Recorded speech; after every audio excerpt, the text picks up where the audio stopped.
এটা করলে উপরে আসলাম না, উপরে গুজে দিয়ে সেখানে আসে নাকি উঠে দেয় সেখানে বসে একা একা কাতিছে জাতিছে জাতিছে জাতিছে জাতিছে জাতিছে বাইরো বাইরো বাইরো বাইরো বাইরো বাইরো আপদ আপদ বিদা বিদা বিদা বিদা বিদা বিদা বিদা গেইছে গেইছে গেইছে গেইছে। আসসালামু আলাইকুম আপা ভাইরা, কেমন আছেন? ঘটনা হলো যাইয়া আইজারা শেয়ার মা আমাকে তিনজনের ঘরে রেখে বাইরে গেছে।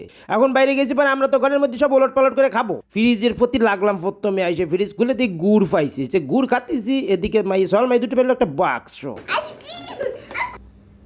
এখন সে বাক্স খুলে দেয়, সের মধ্যে সেটা তো ভাবছিল আইসক্রিম খুলে দেয়, এর মধ্যে পেঁয়াজ। এর এখন ওই রান্নাঘরে দৌড়ো, চলো রান্নাঘরে যাই। রান্নাঘরে যাই দিই ওখানে কি এখান থেকে আলু বখরা কিশমিশের গ্রান পাতিছি, কোয়ানে আসে সে খুঁজে বাইর করতে হবে। তাই নিচের ক্যাবিনেট খুলে দিয়ে কোয়ানে কি আছে সে ওলট পালট করে ফেলতেছি। বলে আমি ফালাম একটা টমেটো, সে পাহাড় টমেটো চাইটে চুটে খাতেছি। সলডা ফালো চিপস না বাজা চিপস, সে কি খাওয়া যায় নাকি? রাও খাওয়া যাবে না, হুদো মিশে বাইট করে লাভ নেই। কোয়ানে কিশমিশ আছে, কোয়ানে আলু বখরা সেটা দাও। তা মাইটা করলে উপরে আসলাম না, উপরে গুজে দিয়ে সেখানে আসে নাকি উঠে দেয় না। ওখানে গিরান পাতিস জম্মের গিরান, দৌড়ে ওই পাশের ক্যাবিনেট খুলে ডিব্বে পাইছি, ডিব্বের মধ্যে অবশ্যই আছে। বসে করলাম যে খুব আশা নিয়ে দিয়ে এর মধ্যে আটা, আশা ভেঙে গেল। এই আটা ছাড়া যাবে না, এই আটাও খাতি হবে। আজ যারা কোনো স্বাদ নেই, যা আছে সব খাবো ঘরের মধ্যে আইনে সব গুজে রায়। এই যারা কোনো গোজাগুজি তো নেই, আজ যারা ঘরে নেই, তিনজন আছি ঘরে, সব চাইটে খাইয়ে ফেলাবো। তা খুলে সে আটা বাইর করে এখন চিন্তা করলাম রুটি বানাই। রুটি বানাতে যে কত কষ্ট, সে মাইয়ে মানুষের কাজ কি কম, বিটি মানুষ কি কম কষ্ট করে রুটি বানানি, আজ যারা টের পাতিছি।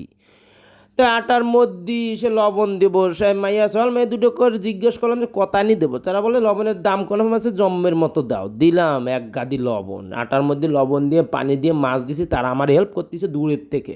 যাই হোক এখন বেলতি হবে, সে বেলা তো বেলতি পারি নেই, সে রুটি বেলতিছি, সে হাঁপায় যাতেছি, জম্মের বেলা বেলতিছি, বেলতি বেলতি এক সময় সে বাংলাদেশের ম্যাপের মতো একটা রুটি হলো। এখন এটা দেখতে হবে তাওয়ার মধ্যে রুটি দিলাম, ইটে দিলাম, সে যাই পড়লো তাওয়ার মাঝখানে। এখন এটা উল্টোতে হবে, সে উল্টোনো নিয়ে তো তিনজনে কাড়াকাড়ি মারামারি চলতেছে। শেষ করে বললাম, সিদ্ধান্ত নিলাম যে এরম করলে তো হবে না, আমরা তো ঠকে যাবে না, আমরা তো খাতে পারবো না, তোমার মা এসে পড়বে না।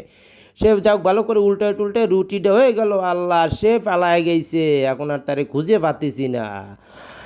হুরির জিয়ানে খুঁজে পাতিস না, রুটি নিয়ে ফেলা গেছে। কোয়ানে তুই আসিস বাইরো, আল্লাহর কিরে তোর মার কাছে কয়ে দেবো কিন্তু টাকা দিয়েছে। আসমানে বসে রয়েছে, সেখানে বসে একা একা কাতিছে। কষ্ট করলাম তিনজনই আর কাতিছে একজনের। দেহ কত কষ্ট দেহে কি সহ্য করা যায়। আমরা চাপিছি, আমাকে দুই এক ফোঁটা ছিঁড়ে ছিঁড়ে দিতেছে, আমরা সেখান থেকে এক ফোঁটা পড়তেছে, আর সে কাড়াকাড়ি করে করে একটু খাতেছি। তোর মা আসুক, আইজারা তোর মা আসুক দেইস, তুই আমাকে সাথে যে বেইমেনি করলি, এই বেইমেনির জবাব দেবানে, সব ফিলাস করে দেবো তোর মার কাছে। ধন্যবাদ। আমাকে ভিডিওটা কেমন লাগলো জানা।